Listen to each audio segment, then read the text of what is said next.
this is up the road a little bit from the house in the other direction, and it looks like this water may get even worse as well, which will mean we're kind of locked in here for the next day or so. Nobody will be going anyplace if the water continues to rise. You can see that what's normally a dry creek bed is overflowing. Reminds me of Ireland.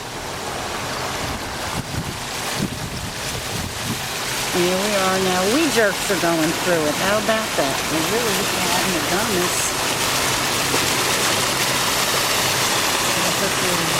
I am getting a picture of the water.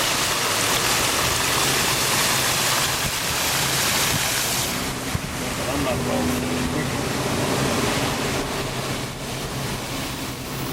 Okay, folks, I guess that's about all there is to see for the moment.